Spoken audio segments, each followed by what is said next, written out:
And I'm like, I want to make a steak. We love this one, Palomilla. Big flavors, onion, lime. Oh, she's perfect.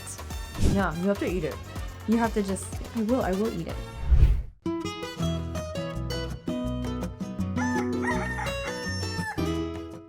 Hi, I'm Christy. And I'm Annie. Welcome to Abuela's Counter, where we walk you through recipes and make things simple and fun. We love this one, Palomilla. This is the #1 recipe on our website. You can go and find all the ingredients and all the step-by-steps there on abuelascounter.com, but we're gonna show you how actually ridiculously easy it is. So simple, so let's get started. We have Palomilla, which if you are not, let's say at a Latin market or in Miami, like Miami, right, where everyone will have Palomilla. Everyone is a Latin market. Yeah, exactly. You want to look for something that says top round. Okay, so it will say cañada or top round. It does make a difference. Yes, 100%. Yeah. We're gonna just season it first with a little bit of oil. And this is a recipe that's not gonna have any oil on the pan. We're gonna season it and put salt. It does not need much. Put some lime juice. So the reason why we put the lime juice now in the steak is because we wanted to marinate it. As you can see, Palomilla has very little fat. So we want that lime, we want that acid to kind of break it down.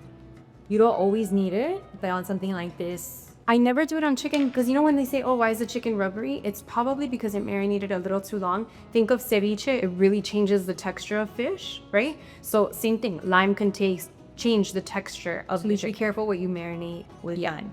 Exactly. Okay, so we also put onions when we're marinating something like Palomilla. Again, just adds a lot of flavor to a very lean meat. So when you keep saying marinating, like, is this something that I have to marinate? Or is this something I can come home and I'm like, I want to make a steak? You don't. You can come home and say, I want to make a steak, and the steak's going to be great because big flavors, onion, lime, garlic, all of that, it's going to taste great. But the way I grew up is, I think, the way you grew up, right? Which was my grandmother always had a steak. Abuela always had a Tupperware in her bottom left drawer of her fridge full of marinated steaks. So that's like the same idea. Same idea. I would probably do it in this, or like I said, in a plastic baggie. And that way there's always a steak ready to go. I always say, like, other friends of mine asked for goldfish and got goldfish as a snack. I got a vite. So it's like, you're hungry? And papitas. Vite. Yeah, exactly. They would be so proud. Automatically appeared. So this one's been marinating for overnight, just for about a day. Again, you don't have to. So this is what it would look like. You could see that the sazon really is like penetrating into the meat, and the onions also pick up a little bit of the color. So before we cook it, we just want to give it a little bit of a stir, and then get our pan really, really, really nice, screaming hot. Is it hot? Never scared. Always ready. Never scared. Okay. Again, important to know when we're talking about putting things in a hot pan, especially something like this that has a little bit of liquid, we're always putting things away from us. So, good sear. Perfect sound. Perfect sound. And then we'll add some onions. Are we concerned about the garlic? Are we concerned about... No, because that's why we're adding the onions in there. Okay. Now it's probably a good time to flip. All right. Why did you say that? So what about this is telling you that this is like okay to flip? This is telling me that she is good to flip because you see how the sides, the rim, is also getting a little bit gray and opaque. So that's what we want to see. We don't want to overcook it. Okay. Beautiful. Great. All right. That did look very beautiful. Oh, she's perfect. Okay, so we'll not touch it for a little bit. We'll add some onions to the side now. Let's just like... No, maybe add these here. No, it doesn't matter. We could add them all together. Go. And then... I think that's good. I'm only here for the onions. So here for the onions. Team onion. And then we'll add a little bit of salt. We'll add a little bit of oil. It's important to add a little bit of oil as we go.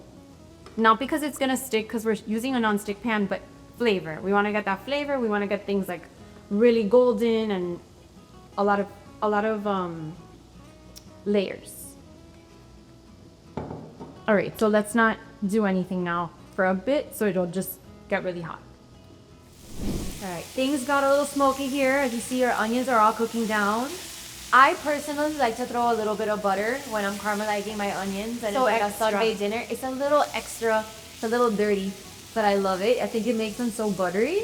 I think that most importantly, whatever you need to make them just caramelized and really, really soft, with things like pollo a la plancha, we're looking more for, you know, cooking it a little bit, Right. but it still has that bite. This is like, we really want our onions to get color. Soft and like yummy. Yeah. So like just like this, like melty. And then if you feel like your onions aren't cooking enough, it's a good idea to just kind of take the steaks away for a minute. I was gonna ask because you don't want to overdo them. Right. And then Just let them kind of finish. let them finish off. Yeah. Okay, so I usually like to taste the onion and just kind of make sure that they Me either. are good and soft. So good. Good, but I I wanted want to glaze because like it. You read seems my like a mind. little- Okay, I just wasn't sure. No, yeah. I didn't know that was a stupid question. Let's add a little bit of water. Okay. And I think Want to move them around? yeah, move them around a bit. And this is the difference between like really a caramelized onion and just a sautéed onion, right? Now we're really getting all of those bits and pieces that are at the bottom of the pan, and it's being absorbed into the onion. And again, not to bring it back to the salsita like I always do, but all about the imagine this on your white rice or like for your papitas. We'll add a little bit of parsley at this point also, just again giving it some color. And then that's it. Let's plate it up. All right, we're gonna plate it and come back for our favorite part, which is the eating. That's it. Done. So fast, so good, so very tasty. There's a reason why this is #1 on the site. It's because it's pretty unbeatable. You guys love it as much as we do. Yes. So, okay, let's go ahead and taste it. And something people ask me all the time, if I'm making a bunch of palomilla, what do I do? So there's no easy trick to this. You're just gonna be the person who's making the palomilla and everyone gets to eat it and then you're gonna eat last. So just let it go. That's the point. Last one, best one though. I would say so because the pan is already really, really crispy. So I always feel like it's the best one. You can kind of keep them warm and that kind of thing, but the best thing is just accept that one by one is the best. Yeah, you have to eat it. You have to just, I will eat it. You have to eat it. I couldn't wait. I'm sorry. You were talking and I know it was important, but I was very distracted. So good. Guys, it's so good. This is like My childhood. quintessential Cuban childhood, like delicious on a plate. Try it and love it. Come back next time.